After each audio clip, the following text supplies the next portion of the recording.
All right, welcome back to Horror of the Worlds, where we talk about all the things that make horror tick from history to present. I'm Stephen Miller, I'm Curtis Gerhardt. and today we're going to talk to you about one of my favorite subjects in horror, and that is killer clowns. Yes. So if you have a case of, oh boy, am I going to butcher this word quite often, chlorophoria? Yeah, Chlorophobia? Yes. Chloroform? It's chloroform. But the fear of clowns. Yes, what I've always enjoyed about it is it's hard not to enjoy clowns in a way. In this particular way, it's hard not to laugh as well as be completely appalled by their actions. Mm-hmm. Well, that's the thing too. So the whole thing with clowns, because I think when we think of history of clowns themselves, we think of jesters, which jesters are is a form of clowns. Because much like horror, clowns have subgenres. Yeah, Or yes. different forms of clowns, but they're still under that umbrella of clowns. One fun fact I remember. I think it's called the jester's rule. It's if somebody were to make fun of the king or anything like that, if they're a jester, they could get away with it because it's known to be a joke. Mm-hmm. But if you're not, you're fucked. I guess that's how it is in society to begin with, or even at work. Because if you're friends with the boss and they know that you fuck around, or if you're just that fuck off at work, you're allowed to get away with things. More, yeah. That's how I get away with work things, I'm pretty sure, because no one takes me serious. Bittersweet, you know? Yeah. But that's what makes these clown movies so much more fun, is because these clowns are doing things that nobody would be able to get away with, whether it be in today's society or physics in general. Let alone clowns. When you actually look at the history of clowns, even when it comes to the big screen, from TV to movies, they've changed dramatically on how clowns are presented. Clowns are also represented differently throughout the times, where some of them were not so much worshipped, but they weren't belittled. They were still they were kind of taken care of. Right. I didn't write down the dates, but even back in the ancient Egyptian times was, I guess, sometimes some of the first sightings or the first written bits of clowns being a thing. Right. So this goes back way further than I ever realized. I thought this was medieval times, kings, queens, not ancient pharaohs. Oh, all right. And stuff. Yeah. So I mean, this is was it BCE? If I'm not mistaken. But we don't. Honestly, I think when we start thinking of clowns, or our idea of clowns, with the makeup, the face paint, and Rodeo almost clown goofy, is from Joseph Grimaldi. His time frame is 1778 to 1837, which I will post a picture up here. But he's one of the first ones where we've all actually probably seen him, seen at least an image of him. But he's one of the first ones to actually create the clown-like image and mentality of being slapstick and kind of thing, the smiley face, big nose. Oh, almost. I don't think he had features. the big nose. I still think it was all oil paints and all that stuff. But he was doing the more the tricks and the juggling and the somersaults. He was doing a lot more of that physical humor that we, like I said, we all kind of think of when it comes to clowns, because we all have that thoughts of when we think of a clown, I'm pretty sure it depends on what country one of us is from or what state. We think of circus clowns, of how they look. Or I think of rodeo clowns and the damage that they can take. You don't fuck with the clown. They're your savior where I'm from. That's the thing. When I think of clowns, one of two images come to my mind at first, which is, something that is one of the more famous ones is Bozo the clown, the homeless looking clown. Oh, the sad hobo clowns. Mm-hmm. Yeah, my grandma had little figurines of those all over her house. So that's the thing. Those they were commodities in a way. Everyone kind of had those cherub angels, the porcelain ones, or clowns. Yeah. Which kind of helped start a lot of people's fear of the clown. Clowns are fucking creepy in their own way, man. Yeah. I feel like you know them as colorful when you see them live, but when you see them those old black and white era, there's a creep factor going on there, man. Which that's one of the things, is a great movie that has influenced more of pulp culture than we actually are aware of. And some of the history behind this movie itself will actually probably make you happy a little bit as well. Is the movie The Man Who Laughs, that came out in 1928. So the clown himself his name is Gwynplaine. So this movie takes place in I think the 1600s. I'm not going to get real into depth about it, but he is a kid that was made disformed by a king. So he always looks like he's laughing, like he always has a big grin on his face. So whenever his father saw him, he was always felt like his son was laughing at him and stuff. But I mean, this movie brought me to almost tears. It made me watery-eyed so much. I mean, for a movie that's 100 years old, it is, and silent. So it is a silent movie. But it had such an impact. It played everything so incredibly well. But a lot of us has seen his image of the clown face, where it's just that big, almost shit-eating grin and stuff, which it was an awesome effect. They used a prosthetic, fake teeth on top of a metal wires to kind of help him give him that big grin. But it's also because of that look, which gave Joker the look. DC's not surprised to hear that. So they put a lot of creep factor on the Joker. Every time they make him or remake him, they try to freak it out a little bit more each time. So I feel like if you like the Joker from DC or Joaquin Phoenix's Joker, I guess I'm not touching the second one. I haven't seen any of them, but you'll probably get a big reference, or this whole The Man Who Laughs, which is also based off of a book. I want to say the same title as well. It came out 2 years prior, but that was the thing. A lot of the movies back then, because they even said in this movie, clowns were looked down upon. They had that happy face on, but they were dying on the inside. Because everyone was just you're hiding behind the makeup, right? Which we all do. We all put on that mask. A lot of us put on that mask. If it's for work, relationships, social gatherings, going to Walmart or whatever. Yeah. We kind of put on that face sometimes, where it's I just don't want to deal with a dumbass. So the reference I was kind of thinking about that before is I did not write down the actor's name that played Gwynplaine, but it was originally supposed to go to Lon Chaney. Oh, yes, that's fucking cool. So not his son Lon Chaney Jr. yet, which is the one that we all know, Lon Chaney Jr. I want to say probably more than Lon Chaney, just because of all the horror movies that he's played in as well.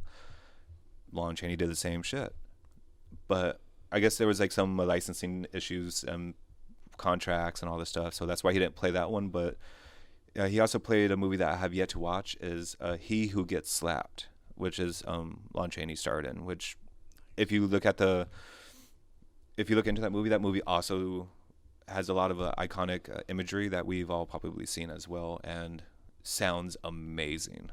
No, I think a lot of times when we think of clowns, we probably think of Krusty the Clown. Yeah, is one of the famous ones. Shit like that, yeah, absolutely. There's I was talking about almost Emmett Kelly, that homeless looking clown. There's Patches and Bobo or whatever. Yeah. Captain Spaulding's a big one. Oh yeah. Everyone knows Captain Spaulding nowadays. One that I kind of think of as well is Red Skeleton.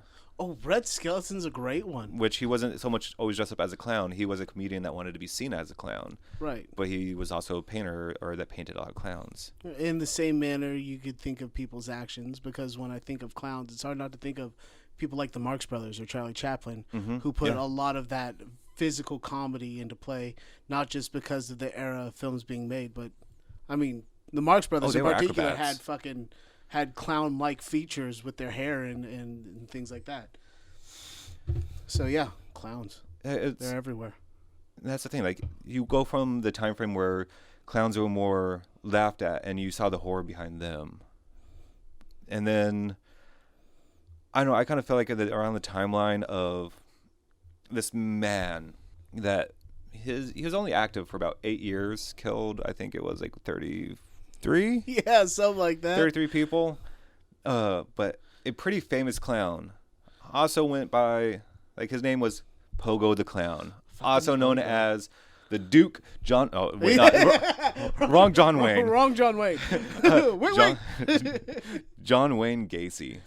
Yeah, he definitely kind of hid behind. He definitely hid behind the face, because he used that pretty much as a front. It's how he gained his. He felt like he was kind of almost. Yeah, like he was kind of be able to get behind the curtains in a way. Yeah, in a sick way. He knew the governor and all kinds of shit because of his charity work and things like that. So it's almost like he was hiding in plain sight. Yeah. And he was everybody's favorite. At that time frame, you probably invited that motherfucker into your house to do your kid's birthday party or some shit like that. Yeah. Just to find out later on that he had people's teenage children hidden underneath his fucking basement floor. And I think that's like one of the things too. Like it's possibly would have never happened if things were a little bit more open and okay back in Chicago, because his dad was very classic 1940s father, where it was like men are men, women are women. That's it. Like there's no like any other gender. Like you have to like a female, you have to like a male. Right. And he had to hide behind a face. And yes. Like otherwise he was beaten and stuff, which literally had, and it sucks. Metaphorically had to hide behind a face. Yeah. So I think that possibly helped him make his decisions. Yeah. Unfortunately, just that anger. I'm not saying that's the reason. I'm not saying because he was gay is why. It's just like he had to hide who he was. Like he couldn't be happy. It brought him to a breaking point. Yeah, which we all have. Whatever. It happens. Just usually people don't go on a murder spree. Hopefully, this motherfucker did. Yes. One of the creepiest paintings to this day, in my opinion, of a clown. Like, I'm a big fan of Dr. Roxo, the rock and roll clown from Metalocalypse, the clown that absolutely loves cocaine. But the painting of Pogo the Clown, the painting of Pogo the Clown is still creepy as fuck, man. Yeah, I mean, like Gacy has had movies made off of him, like direct movies. I think it was like Patches. You have Pogo. You have Gacy itself that are direct representation of horror movies off of some real life events. Right.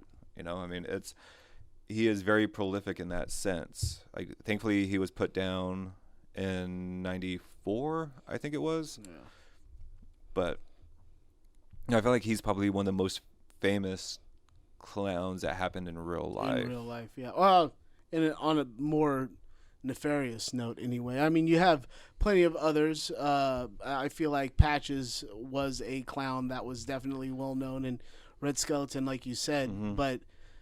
But when you're talking about years and years past, like, you're only knowing that because you have a thing for clowns, not because everybody knows who John Wayne Gacy is. Or at least know of him. Yeah, I mean, and the clown face that he put on. There was like even direct references. I think even, was it the Freak Show season of American Horror Story? I want to say that clown was loosely based off of John Wayne Gacy, if I'm not mistaken.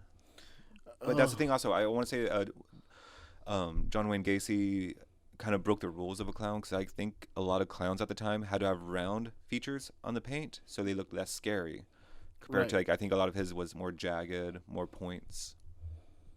But so, fun fact, there is a National Clown Association, like a World Clown Association. You could go in there, you could file yourself as a clown and all that stuff, and you get to, like, trademark your look and shit like that from the colors that you use and all that shit.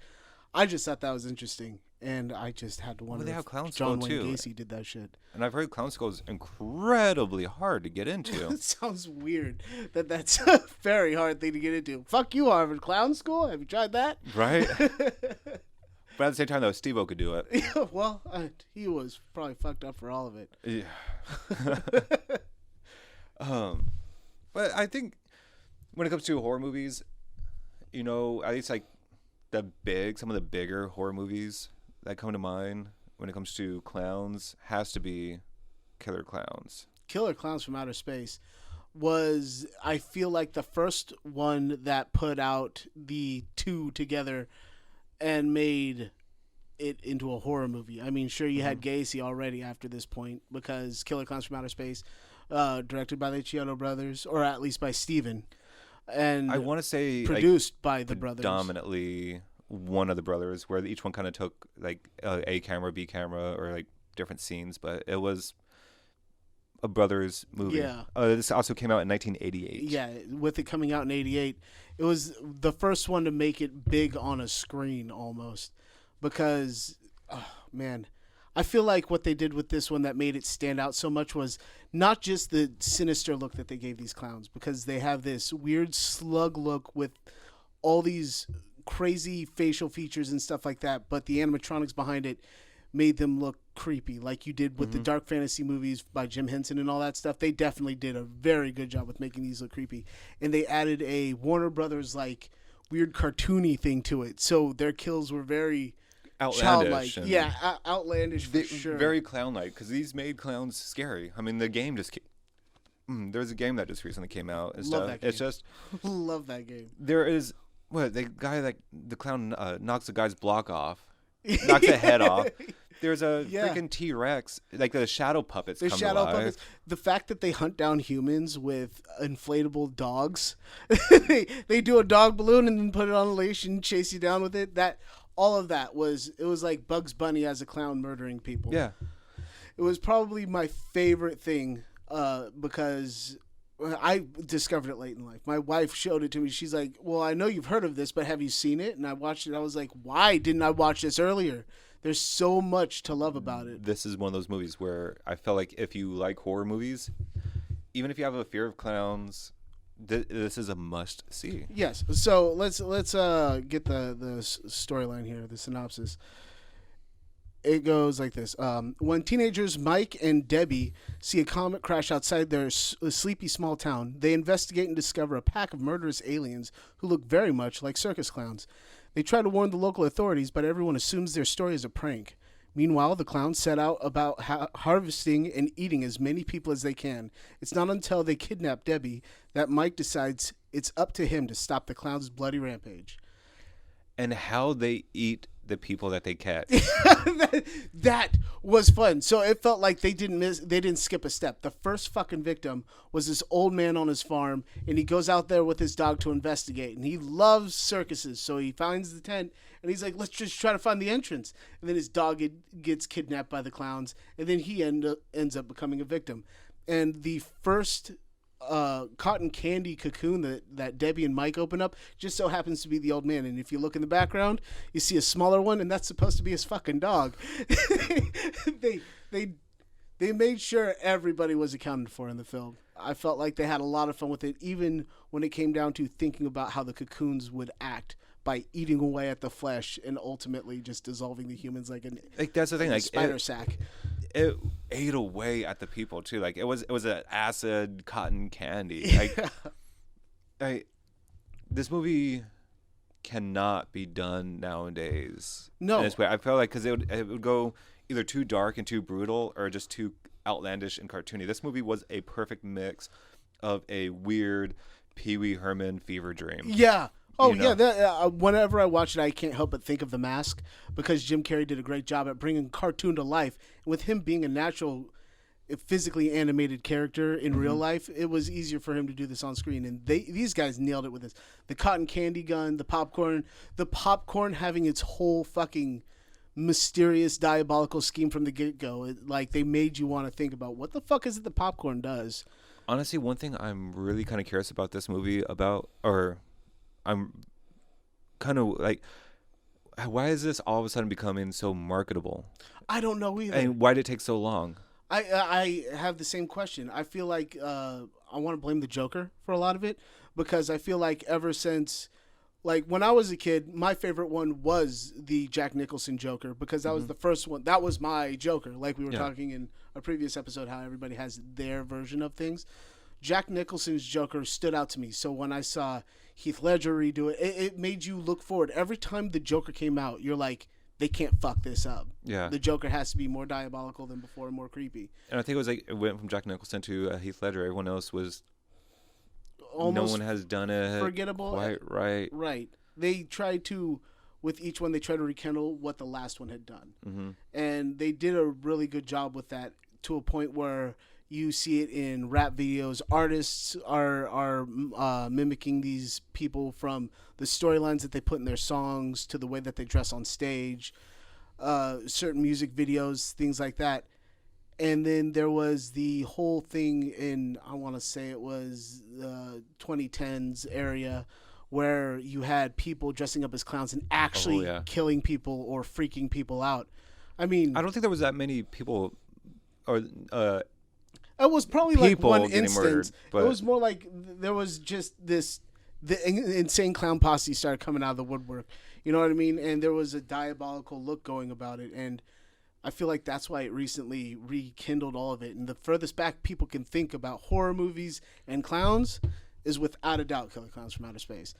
Because even from our childhood, watching something like Ernest Scared Stupid, they remade some of those trolls with the Killer Clown facials. So I thought it was great because it's almost like I couldn't think of a time where they weren't a part of my life in a way. I don't know. I always feel like they were on the back burner. At least clowns were. Well, yeah, sure. In a way. I Granted mean, that, like when I think of clowns, there's this one freaking statue or porcelain statue I always think of that has a little like 3 balloons sticking out of it, like sad clown. yeah, that's my grandma. Like I said, my grandma had those all over her house, different ones. Like how most moms have precious moments. My grandma had hobo clowns, Right. and they were creepy because you could look into their eyes and it felt like they were flying around the room, but they were just soulless Sad little and- things. Yeah. But yeah, they were creepy and fun all at the same time, and the Killer Clowns from Outer Space made a great horror comedy. You know one thing I really love about like kind of looking at this movie and is a fucking runtime, 1 hour and 28 minutes. Yeah, Perfect for a movie, let alone Yep. a horror movie. Gets in, gets out. Like, I don't know what it is about this movie. I don't know how many times I've seen it. I know at least 5 times in my life. Nothing ever really sticks out to me. No, it goes in my head and goes right out at the same time. Though it's just like mindless fun. I enjoy it for the moment, and that's it. it's like watching a cartoon. Yeah, you're like, oh, that was fun, and then if it comes on again, you're like, cool, let's do it again. Yeah. You know what I mean? Well, if I recommend that if you have this movie and you can watch it with the brothers on the commentary, do it because they talk a lot about how they shot the movie, which was really fun because everybody back then making a horror movie had to do it on a low budget scale. Yeah. And these guys try to make it look like a circus came from outer space to fuck up your local They town. did, And and they did a fucking fun, great job at it. That's the thing. Like, I know everyone's remaking a lot of these classic horror movies.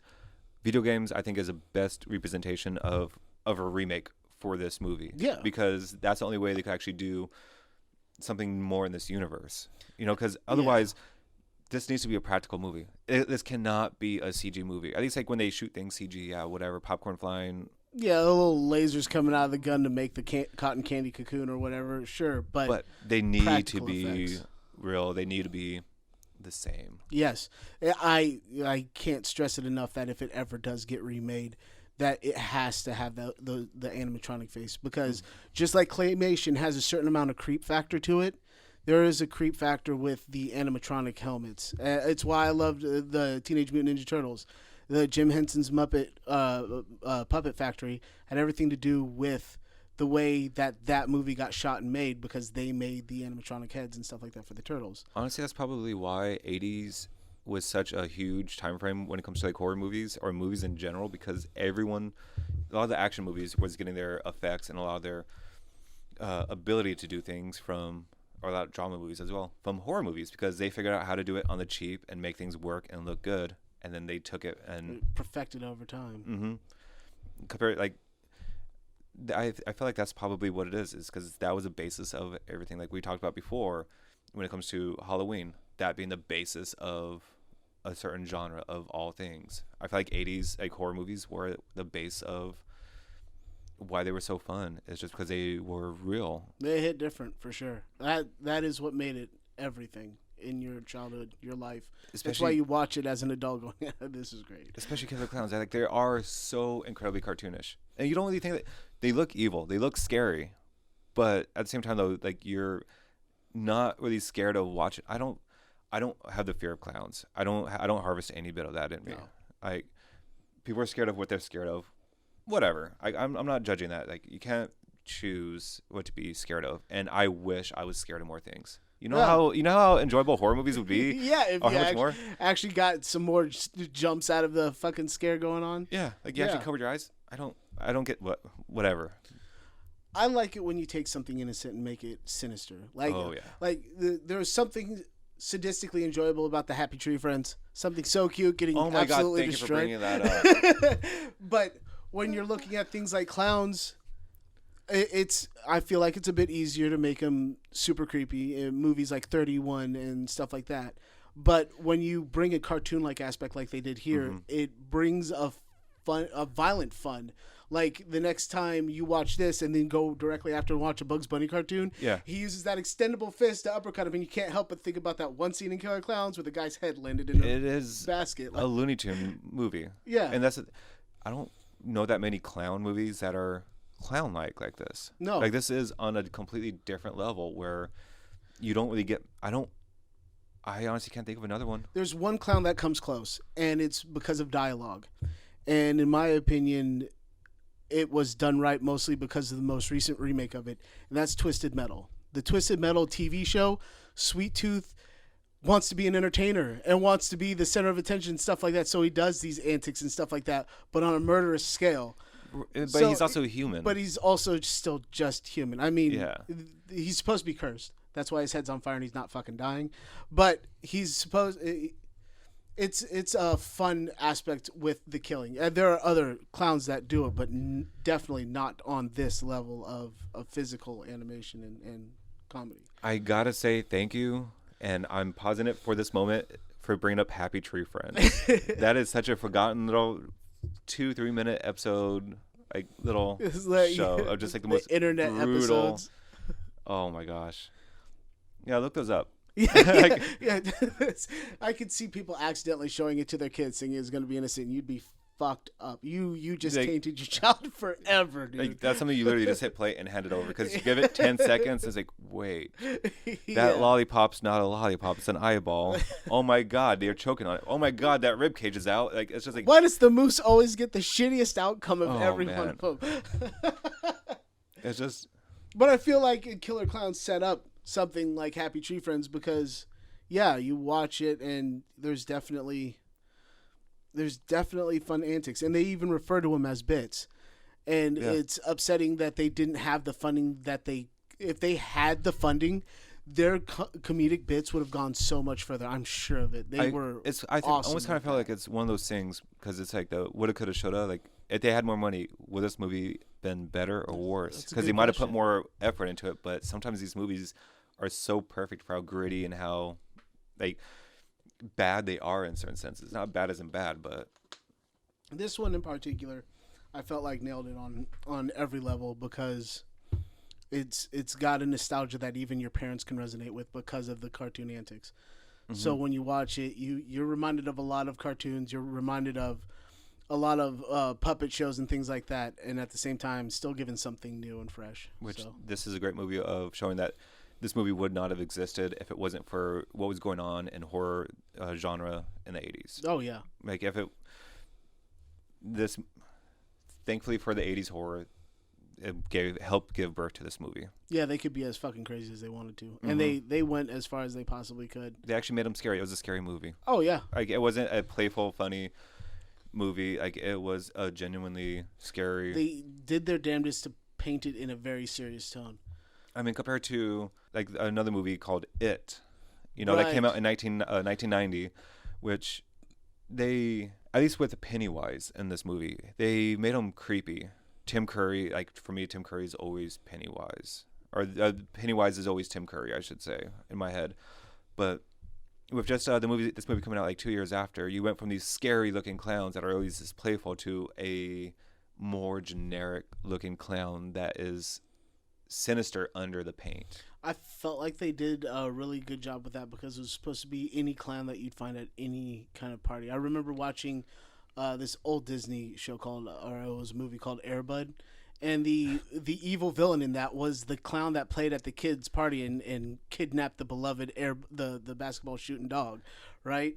So it was something that was relatable at every kids' party, and Tim Curry, his face paint and all that, it was it was very generic, and that what made it felt like those clowns were everywhere. Yeah, like, he did become more sinister. So this movie was it was a mini series, so it wasn't one whole movie. It was, all right, I'm gonna give a quick synopsis of, I guess, Pennywise himself, because I'm gonna talk about all 4 It's, I guess, in a way. Depending on how you watched it, yeah. Like, all of it. Like, I guess if you want to look at it, 5 It's, and how, oh my gosh. It is crazy. Pennywise, the dancing clown, also known as It or Bob Gray, is the main antagonist in Stephen King's 1986 horror novel It. The character feeds on psychological fear of his victims through the manipulation, illusions, and hallucinations. For hundreds of years, he tormented the citizens of Derry, manipulating the town to ignore his presence and becoming a giant turtle at the very end. I added that last part because that last part is true in the book. So I think that's one of the reasons why Tim Curry's It, the original one, is as scary as it is, because like we just said, clown, though that type of clown is everywhere at that time. It was the hair for me. I mean, like, you have the basic features that were then a little bit more freaky when you added things like sharp teeth or the glowing eyes and things like that. And the two simple things, instantly creepy. Yeah, instantly creepy because the hair, the nose, and that fucking paint around his mouth. Like, it just fucking weird. So like I said, it was a 2-part miniseries. So you had kind of like the predominantly kid one, like chapter 1, and like with the new It's, and then the other one where it became more the adult orientated. So this was 192 minutes, about 3 hours and 12 minutes. So that's a long ass movie. Right? Yeah, that's the original movie. But when you look at it, the book was at least an audiobook is a 45-hour listen to. It's motherfuckers like this thing. Yeah, so it's when you kind of think about it, the movie was kind of doomed from the start. Even the chapter 1 and chapter 2 that came out later on, because it's kind of hard to get a 45 hours of a book into a couple hours of a movie. Right. You know, so I mean, you have chapter 1 that was a 2 hour 12-minute long movie. Chapter 2, which was a 2 hour 49-minute movie. So I mean, you have, what is that, 5 freaking like 8 5 6 7 8. You have like 8 hours of the same clown terrorizing children. Which personally, I think that Tim Curry's is still scarier than Bill Skarsgård's. I feel like there are moments. You're right when it comes to just the basic look, in my opinion. There are certain points where the newer It was more scary, but it was only because of what we can do with technology today. Like, there was the part where you, in the new one, where you hear him stomp up and the footsteps gets closer, and then he just bursts out. Like, that actually made me shit just a little. You know what I mean? Like, there were parts of it that were fucking creepy, and then there's the makeup effects and stuff like that. But Tim Curry's was more scary because it felt like no matter how much you watched it, you never saw it coming. I think that's like one of the things. Like, it was, even though Tim Curry was more playful, like he was genuinely more playful, but he was more psychological in the horror. Yes, because it was like also a TV series it was shot for TV, so they couldn't really show kills. It couldn't be that gruesome or that brutal compared to It Chapter 1 and Chapter 2, where being in the movies, you know, like they could show the gore, they could show the blood, they could show the grossness of it, the actual reality of it all. Back then, you had to use your imagination, which I feel like it did great. Yeah, no, it definitely did. Absolutely. I mean, shit, like the It Chapter 1 and Chapter 2 is like are the reason why I think what started the whole horror big budget movies. Like, honestly, I feel like this is what kind of helped start the whole like Halloween reboot, and actually like, hey, let's put some money into these things. You know, what made horror movies popular again. I am saying popular because they've always been popular with us, but for the masses, because this is when people actually wanted to go back and see scary movies in the theater. They were, for the longest time, I think, was it Chapter 1? Chapter 1, hit $701 million worldwide, where Chapter 2 was 473. So for the longest time, this was like a extremely high grossing horror movies. I enjoyed Chapter 2 a lot. That's still one I haven't really seen. It's just like I've seen bits and pieces of it, and it's just like it's just too new for me.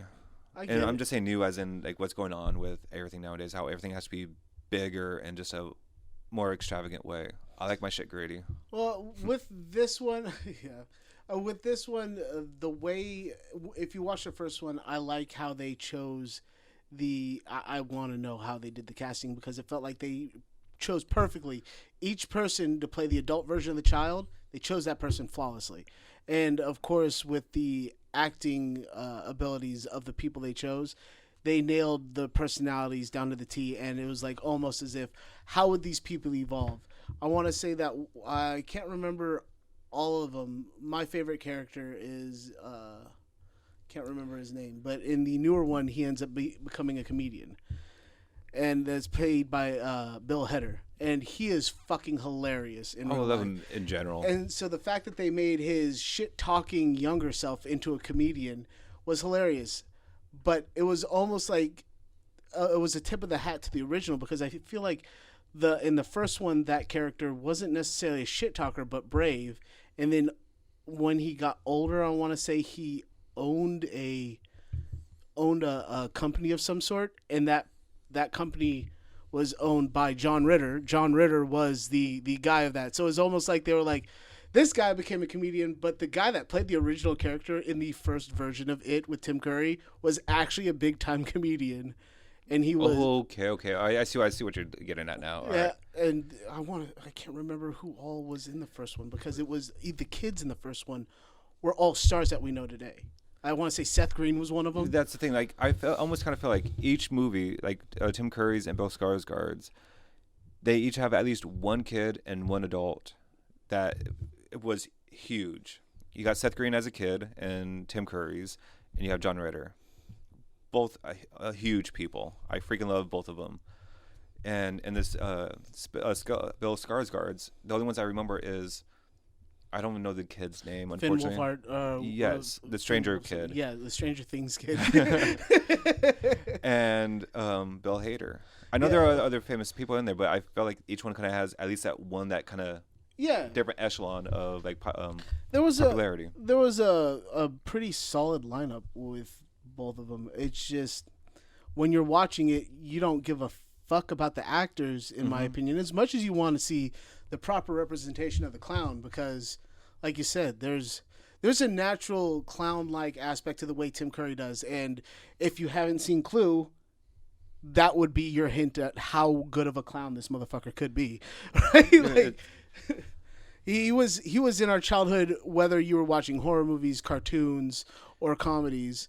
Because Thornberry's, I mean, Tim Curry's everywhere. Tim Curry is fucking everywhere, and it was like we said earlier, it was the subtleties that made that first It super scary, where it's almost like Bill Skarsgård had to work harder in order to make it scary. But that natural eye thing that he does, that weird, the lazy that's eye. something he actually does. But that's what made it fun, in my opinion. Is he had big shoes to fill, and I'm not a pun at right. Clowns, right? But it's Tim Curry had to act through the paint. Yes. You know, compared to Skarsgård had a lot of other things to act with. Yeah. Like he had more opportunities to become scary, and it worked. He did a good job. I'm not saying that Skarsgård's Pennywise was inferior by any means. It's just, you know, it is, you have Tim Curry's and you have his. Yeah. Like, it's not like, oh, this one's better or other. Like, both of them are really solid. It's just, they're both standalones in their own way. I feel like I could watch both of them and thoroughly enjoy it. I forgot how long the first It showing was, because when I watched it was on TV and shown 2 different nights. Yeah. So I feel like that's like one of the things. Like, when you start putting numbers on these movies, like, they're incredibly long movies. I have a hard time sitting through a movie that's over an hour and a half. Like, or that hour and a half, that 90-minute mark for me is just like, all right, this story better have me. Yeah. You know, I mean, so for a movie being 3 hours, but then I give it the benefit of the doubt of being pretty much a Bible that you have to read through. So it's like, you can only get so much into it, which I'm curious on how much is missing out. Because I want to say there was even that series, was it Welcome to Derry? Isn't that supposed to be? That's supposed to be coming out. Or like, did it already come out? I want to say it did come out. Yeah, they have. I've only seen shots from it. I haven't actually sat down and watched it yet. That's one of the ones I've been meaning to watch, but I feel like life gets in the way, man. It definitely does. There's so many horror movies, so little time. Like, I was still kind of hoping that even with them remaking Salem's Lot, that it was going to be at least as good as the first Salem's Lot. But there's always like those different kinds of creepy clowns. So you always have that, you know, Killer Clowns kind of look. You know, you have a Pennywise kind of look. Tim Curry's Pennywise kind of look. Then you have a gritty that's almost more independent, more human-like. So this movie was actually produced by someone that is very prolific in like the horror community as a whole. But it's produced by Eli Roth, and the movie is Clown. Clown, I loved it because it took a different route with it. It was released in the U.S. in 2016, but it was originally released everywhere else in the world in 2014. I think it originally got its standing at a independent film festival somewhere in Europe, but when they did the advertisements and stuff like that for it, the posters and shit, there were censored parts of the poster because of it being too horrifying to just show the general public in places like France and shit like that. So they actually had censored shit being advertised for you. But here's a synopsis. When the clown hired to host his son Jack's birthday party withdraws, Kent McCoy, a successful home realtor, has to don the disguise of a clown. Unfortunately, the costume he finds carries a curse, and Kent must endure the hell that comes with it. This one, because of the curse, makes the clown overall act and look different. There were things that I found hilarious about it, because it's not that this movie was painted in a humorous light. It was actually carried out very seriously. But the misfortunes that the character actually has to endure, the embarrassing moments of wearing the clown costume in places that he wouldn't usually have to wear these things to, because this guy works with a bunch of manly men, you know what I mean? We build homes, we work hard, and he has to wear this fucking clown outfit to meet up with these guys to make sure his home's built properly so he could sell it. And then there's these moments that I found humorous anyway, where he starts coughing up and you're like, oh shit, he's gonna cough up blood, and he coughs up this like cotton candy colored paint. And there's even a moment where he tries to end his own life because it's getting carried away, and the splatter of paint all over the wall.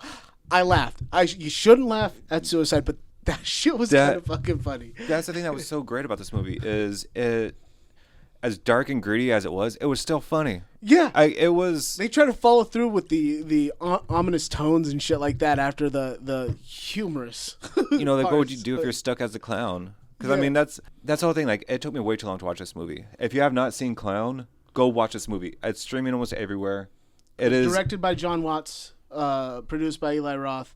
In my opinion, when I watch this movie, I can't help but think of Eli Roth, because as a human being, he seems to be a character of sorts, and it felt like a little bit of his character, like in these more serious moments, still being humorous.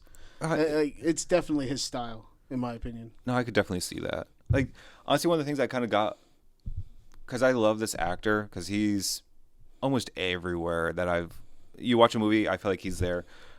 Is Peter Stormare? He's the Russian guy. He plays Russian in like almost any movie that has a Russian villain. He played the devil in Constantine.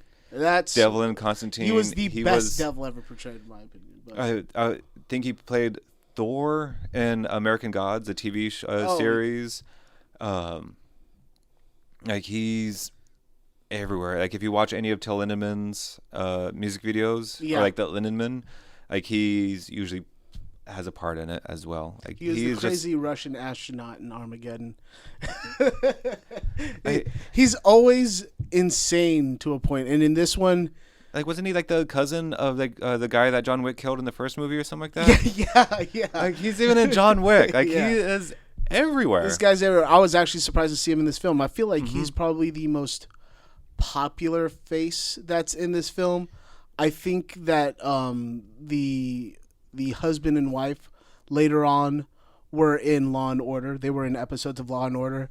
But knowing that, I can't help but think of Law and Order with the way this movie was shot. It has the dark, ominous tones, the dark lighting, and all that stuff. They carry out a level of seriousness throughout this whole movie, but still, throughout those dark moments, try to paint some humor in there, and it's fucking weird to me. It's kind of weird that this movie almost feels like a biopic.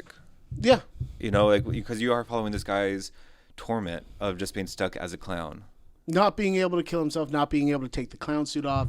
The longer and longer that they had the nose on. Like, ripped the nose off. Like literally, that was the bit of comedy. The dog eats the nose, and then the dog itself starts to become a demonic clown. Like, what the fuck, man? Nobody's safe from this. And with that being said, this is one clown that does kill children. Mm-hmm. So if you love clowns and hate children, this is the movie for you. But this was more fun for me because of the different way that they carried out with the clown. With you don't see this kind of clown. The suit in each scene slowly starts to become more and more of his body and not just a costume. And I think that's even said in the movie. That's not a costume. That's skin. Don't fucking touch it. And he's like, I'm wearing it. I that's kind of one of the things. Like if you look into this movie in a different light, it could be a great representation of parenthood, because you are kind of seen as a clown. Like you put on this face, this suit, so you could entertain your kid. You know, and then before you know it, you're kind of stuck as that character. You're stuck as that clown. Like you start to lose yourself and become a fool. Yep. You know, like you end up losing yourself and becoming someone else to make someone else happy. Parent. Yeah. you're a parent. Yeah, your dad or your mom. But yeah, they. So if you wanted a deeper meaning to watch this movie, like, oh, it's just going to be a clown movie that murders. Like, no, like. You could always find deeper meanings in some movies. I feel like this is one of those few, which I feel like makes it a good movie. I don't have a problem with that, but I can watch a movie just because it has a lot of blood and guts and boobs and good music.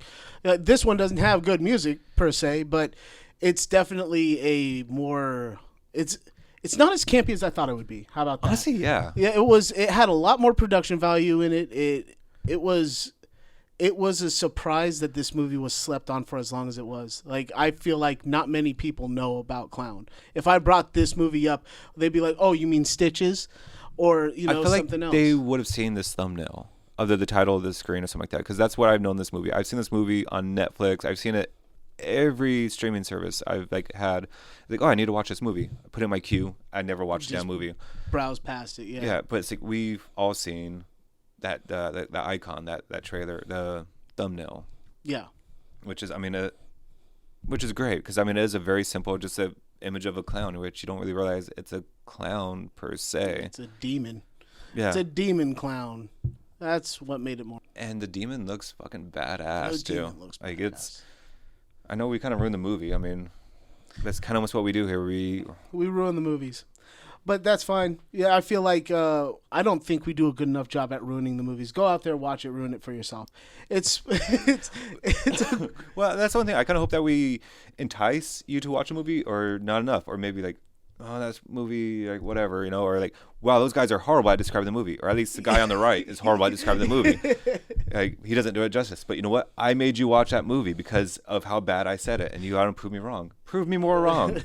Follow us. Subscribe to us. Follow or subscribe. One of us. Clown never really kind of went anywhere, unfortunately. It has its following. I don't want to call it a cult following, because I feel like very few people have seen it. More people need to see that movie. Mm-hmm. Much how people dress up as Bill Skarsgård's Pennywise. That's taking off more and more.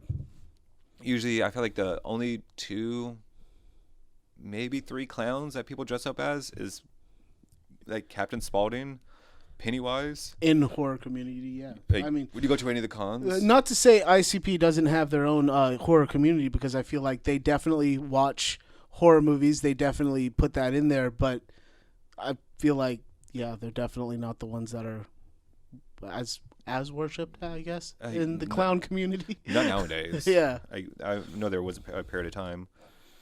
But yeah, other than Pennywise and possibly Captain Spaulding, I always see at cons, you always have at least one Art the Clown. Yes. He is a banana at the metal concerts. There is always one. That speaks through horn. And if you know that reference, you know that reference. Because there's always one banana. Yep. So I kind of almost want to say like Terrifier, but with it being 4 movies. If you count the first one. I mean, say 4 movies in a way, because it's on the cover. Art's on the cover of that one, but it's not all about art. It's not. Like, it is an anthology film, but it also has 2 segments of art. That is Damien Leone's, I hope I'm pronouncing his last name correctly. I could never remember, but I know it's Damien. So he has The Ninth Circle. That was his first short film of Art the Clown that came out in 2008, and then part of a Terrifier.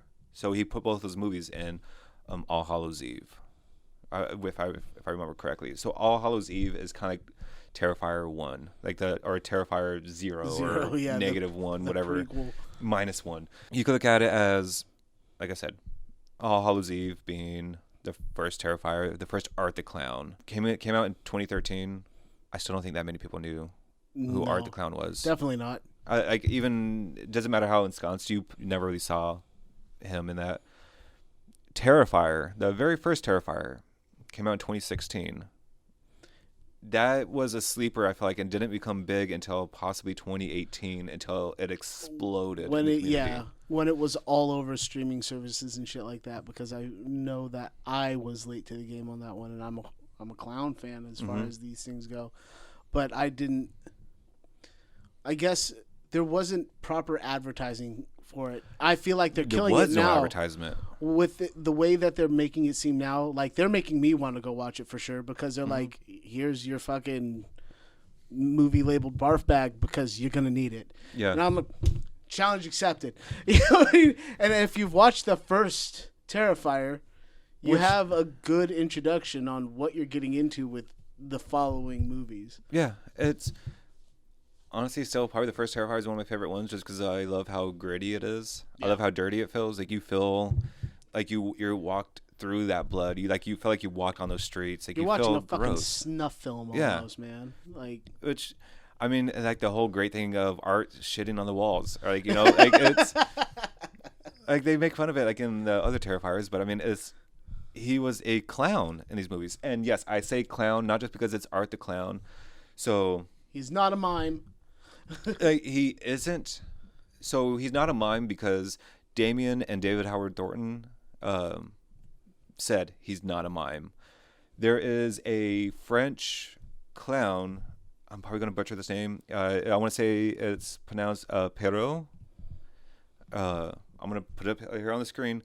But it is, if you look up that name, it looks almost identical to Art the Clown. The whole black and white makeup. Kind of like that Betty Boop dancing clown. Pretty much. Like, it is that whole, those clowns were mime-like, where they didn't say anything, but they were more animated. And they had props. So, it's like Carrot Top in black and white. Compared to mimes, or they usually they are silent, but they make up their props. Right. So, kind of think of that, like, mimes, propless, mime clowns, props. So Art the Clown is a clown. Right. Well, I mean, Art the Clown is a demon.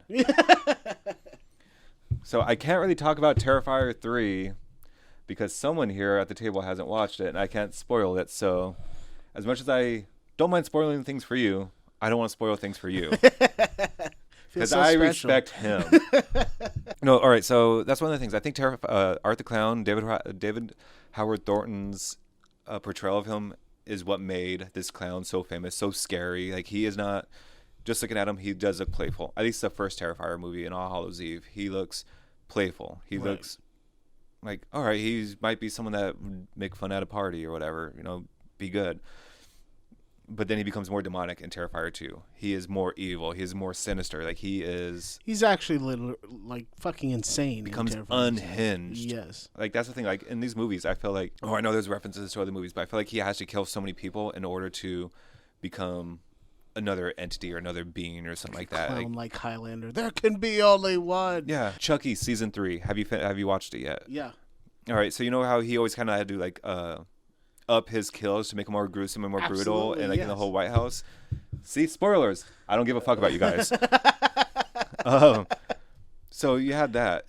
I feel like I wouldn't be surprised if that's where he starts taking Art the Clown. Is like he just had to up the ante and get so many kills under his belt in more and more gruesome ways in order to be something. Yeah.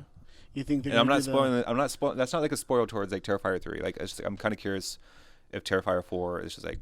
You think they're gonna put him like in space? Dude, I would love to see Art in space. I feel like that's the rule, right? If it goes on too long, you got to put the fucking character in space. But I don't feel like they're at that level yet. He already said that he's gonna Number 4 is a finale. Like, Oh, this is is it? it. All right. I'm curious on what number 4 is going to be. Like, my opinion, Terrifier 3 is not a good movie. For one reason, is I feel like you have to watch Terrifier 2 to understand and like Terrifier 3. And for me, if you have to watch another movie to enjoy another movie, that's not a good movie. If a movie can't stand on its own, doesn't make a good movie. I feel like with that being said, Terrifier 2 is kind of the same thing because in the first one, doesn't he suffer the head blow? And that kind of sets up for how the second one picks up. I guess so, like on that end, but they kind of pick up right there. They literally pick Like, up where you don't need it's to almost know- like they did the same day filming. Like, you don't need to know who he killed or anything on that That's true. one night. There's no history with it. Compared to, you have Sienna, that was played by Lauren Lavera, which Lavera is not her actual last name. I guess she chose that name because it was more easier to pronounce than her actual last name. You have her, she's a connective tissue from Terrifier 2 and Terrifier 3, and I'm assuming possibly Terrifier 4, because, yeah, spoiler, she does not die in Terrifier 3. I'm okay spoiling that one. I mean, That's fine. I still can't wait to see the gore and guts. I feel like when you see it, there are... I can hear about certain scenes. They're like, this so-and-so scene from Terrifier 3. I'm like, I'm going to be looking for that one. There is a scene I really want to spoil in Terrifier 3, but for those that have seen Terrifier 3, we finally got our comeuppings. And you can take that however you want, but that's the thing. Terrifier 3 is fun. Like, it is a Terrifier movie. It's just blood and guts, pointless fucking killing and all that stuff. But again, if you haven't seen Terrifier 2, you know, I mean, both of them are a 2 hour, like, I think Terrifier 2 is like a 2.5 hour movie, which honestly could have been a great movie if 45 minutes of it was cut out. I could guarantee Terrifier 2 would have been a bigger, well, not even a bigger hit. I felt like it would have been more clean if things were just kind of cut out and have the theatrical cut and then the director's cut. Almost kind of same with Terrifier 3. I felt like there's a lot of necessary fat in there to make it a Terrifier movie, but a lot of stuff that could get taken out to make it a little bit more trim and a little bit more enjoyable in a way. It was almost like they had like some experimental stages with filming and stuff like that. Like, well, what if he did this? Well, he didn't need to do that, but it was fun in practice. Terrifier 2 had a lot more of that in it. Like, I will admit on that one. I don't want to sound like I'm poo-pooing on this because, I mean, I'm not really trying to talk shit about Terrifier. It's just your opinion about it, right? I mean, yeah. I think all the Terrifiers so far that I've seen are fantastic. And I can't wait to see every single fucking one. I can't wait to see number 4. I'm thoroughly interested in it because, I mean, it's... How are they going to outdo it? They literally have said that each one of them has outdone the next. How are you going to outdo what I hear is fainting, walking out, barfing? Just to mind you guys, he is spoiling this episode. So if this episode sucks, it's because I can't talk about Terrifier 3. But yeah, no, they do kind of up the ante a lot of the times. I don't feel like they really upped it as much as I would like them to have in Terrifier 3. Going where they went in the third one, they could potentially go really, really, really far in number 4 if they allow it. Because with this movie making as much money as it has been making, I hope they just say, let's go for broke. Let's just throw every dollar into Terrifier 4. If it's our last one, like, if we lose money, we're bankrupt for the rest of our lives.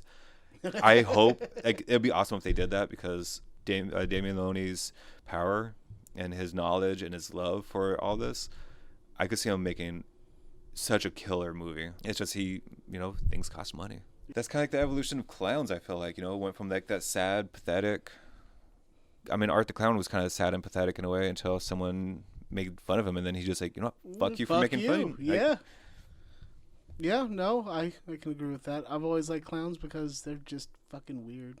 No, they're scary. To me, they were creepy. Not scary, not like it's like, oh, what the fuck? But it wasn't necessarily like I'm terrified of them. And that's definitely what made all of these movies. That's what made these my favorite clowns. I could definitely see why people love and also fear clowns. It's a lot of... I almost feel like the same reason people like Jason Voorhees or Michael Myers. It's the mask, right. Because, yeah, you have that physical mask that's over a face when clowns have that face painted onto their face. So that they're physically there, but and their eyes, they're fucking gone. Yeah. You know, it's gone are the days of them being drunk. It's more the days that they smell like they drank blood. Right. Yeah. Which makes them awesome. Yeah. I hope that trend continues. Not a big fan of Bridget. Fuck you, Bridget. Fucking Bridget. Even if she's dressed up as a clown and she gives you a ring, take the consequences, get chopped in half, because even Bridget's not worth a fucking 25-cent ring. Peace out.